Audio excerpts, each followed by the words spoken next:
Get a little nervous? Yeah. He is looking like a animal.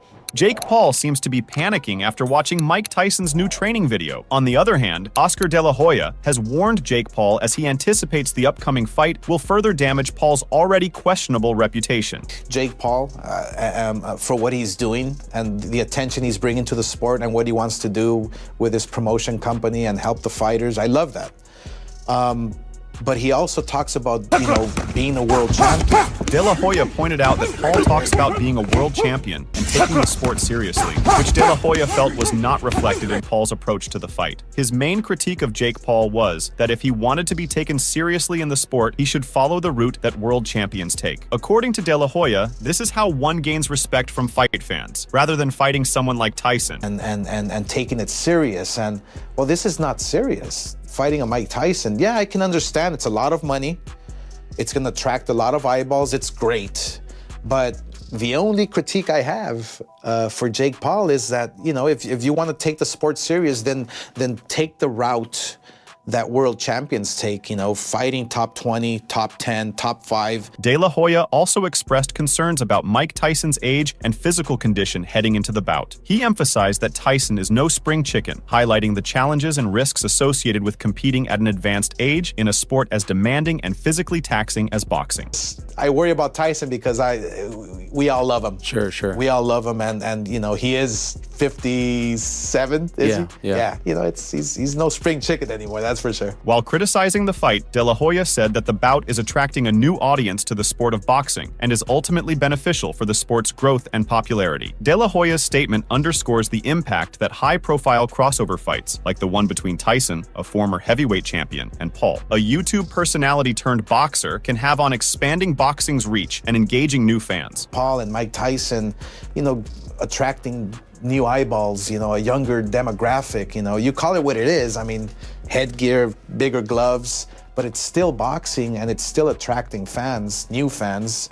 I think boxing's in a good place right now. Amidst the fervor, a new player emerges, Dwayne "The Rock" Johnson. Fresh from the grand spectacle of WrestleMania XL, his recent commentary on the impending match has sparked intrigue among enthusiasts, adding yet another layer of excitement to the unfolding drama. The problematic past between Logan Paul and The Rock is well known to the WWE universe, but it appears like Jake is fine with him. The Rock has inserted himself into the wagon. Sharing a picture with Paul, he took to social media and posted, "Good to finally meet you, brother, at WrestleMania. Looking forward to your fight with the GOAT. As we briefly chatted, you wouldn't want it any other way. Can't wait to watch." Amidst the buzz of Johnson endorsing the burgeoning talent of Paul, reactions were a mixed bag. While some fans eagerly welcomed the gesture, others expressed discontent. The comment section of the Instagram post brimmed with criticism. Doubts surfaced regarding whether The Rock's endorsement was financially motivated, while skeptics suggested his efforts were futile. For instance, one fan said, "You can still delete this, Rock. Mad respect for you, but L post." Another added, "I think it's cool that The Rock did this for his Make-A-Wish before Mike punches him into the sun." And this fan said, "I'm so disappointed seeing this on your feed. I thought you were better. Don't support these brothers." Meanwhile, although Derek Chisora is unable to keep Mike Tyson and Jake Paul apart, as they get ready for battle, he does anticipate safety measures for the fight. The regulations of the competition have been made public in great detail, and Chisora anticipates that both men will step up their defense when they get into the ring. He said, "They're going to have head guards and 16-ounce gloves. I predicted it when they announced it." Chisora, a former world title challenger, anticipates Tyson and Paul to use heavier gloves during sparring. He added, "They are going to have head guards and gloves, but who knows, it might change. Jake Paul is a nutter, so he might walk to the ring with the head guard and then change his mind. I think it's going to be a draw." Now, the breaking news is that Jake Paul says that after studying the training footage of his boxing opponent, Mike Tyson, he is fearful of him. This boxing bout has stirred quite the controversy, especially considering Tyson's return to boxing at the age of 58, accompanied by some rather questionable training videos circulating online. And if the video didn't convince many, Paul says it made him more aware of his surroundings. Paul mentioned on his BS with Jake Paul podcast that he was nervous watching Tyson hit pads. He noted that Tyson was sprinting and found it motivating. Paul believed that carrying fear into the ring and during daily training was beneficial as it pushes one to improve. He fast,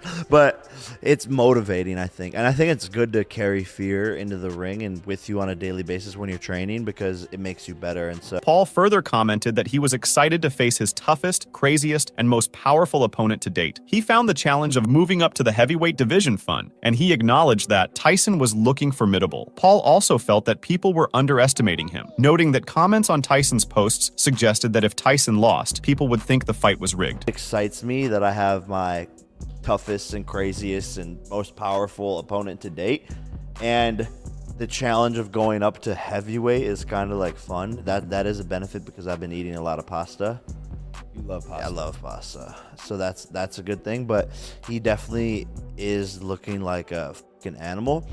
I will say people are underestimating me though, because when I go to his comments, and of course because people want to do anything they can to discredit me. I mean, that's just the name of the game and what's happened, but they're just saying like if Mike loses, then fighting is rigged. Paul added that people were impressed with Tyson's performance on the mitts, but he believed that looking good on the mitts was only a small part of the battle. He emphasized that Tyson would have to face him in the ring. Paul then speculated that Tyson might be watching these videos and gaining confidence as a result. Basically like every comment, because they see how good he looks on the mitts.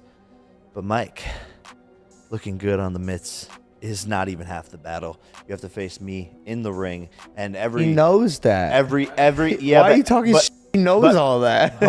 but I think he might be like seeing these videos of how good he looks hitting the mitts and like getting like turned up, and his confidence is probably growing. Tyson, on the other hand, remains adamant about his ability to compete despite the passage of time. His last professional bout dates back to 2005 when he retired during the 5th round against Kevin McBride. Although retired, he stepped into the ring once more in 2020 for an exhibition match against fellow legend Roy Jones Jr. The encounter between the heavyweights ended in a lackluster draw, leaving fans yearning for more excitement. But Tyson said, "I'm very much looking forward to stepping into the ring with Jake Paul. He's grown significantly as a boxer over the years, so it will be a lot of fun to see what the will and ambition of a kid can do with the experience and aptitude of a GOAT. It's a full circle moment that will be beyond thrilling to watch." Both Paul and Tyson have been training hard for their clash, but fans are completely convinced the YouTuber could be in for a rough night. A recent comparison of their videos shows Paul receiving body strikes from his opponent before showcasing his moves on the pads.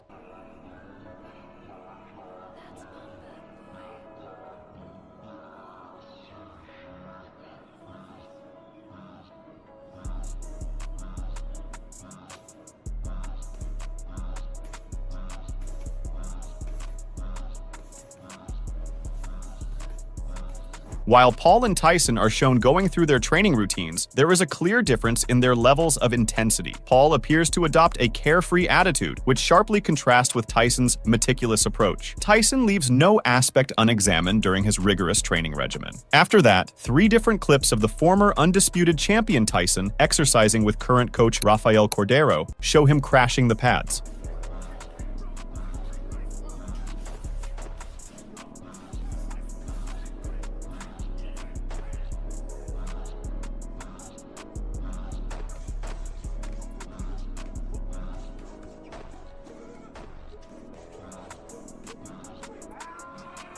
And fans are convinced they have spotted an easy winner when the pair meet, with one writing, "The only reason Tyson losing this match if this was a setup," another agreed. "Truth, I can't see Tyson demeaning himself in that way. Betting Paul will be nothing but a red stain after that match." One viewer claimed, "If Iron Mike catches him with a solid right hook, Paul is going to start a cooking channel." Another fan suggested, "Tyson out here looking like he's training to bury someone." Meanwhile, Jake Paul is looking like he belongs in a Planet Fitness Fails compilation. Another added, "Jake Paul still has not had an actual fight. All of them are exhibitions against non-fighters, or are long past their prime, or are financially struggling and willing to get in there and get paid to take a fall. Nothing about him is believable. He belongs in WWE with his brother." One final comment concluded, "Jake is looking at age. Junior better realize legends are immortal for a reason. And old Mike is still a dangerous man. I want Mike to reprise his first round KO. Let's make it 27, Mike." Meanwhile, Jake is already planning his next fights. Following his battle against Mike Tyson, Paul just offered Jorge Masvidal and Nate Diaz a $10 million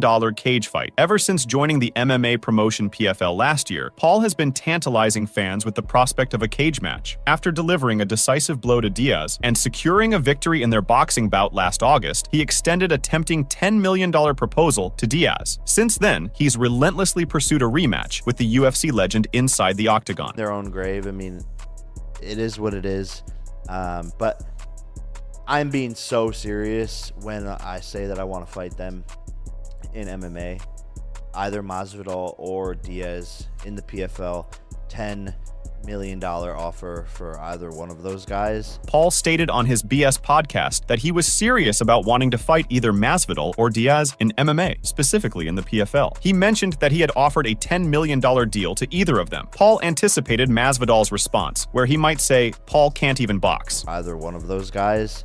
And again, they will literally hide behind the fact, Masvidal, you can't even box. You what the fuck are you gonna do coming over to MMA, bro? I'm fucking from Miami, Florida, bro. Fuck you, dude. Don't disrespect me, you Jim. Why not just take him fucking up bird brain? That's like what he hides behind. Paul also commented that many fighters, including Paddy Pimblett and Sean Strickland, hide behind excuses like bird brains. He noted that none of them had come forward to discuss or negotiate about a real fight or sparring session. Same with Paddy and Sean Strickland. All of these guys like hide behind these crazy things, but still none of them have shown up to the table to talk any business about anything, to make anything actually happen in a real fight, a real spar, whatever it is.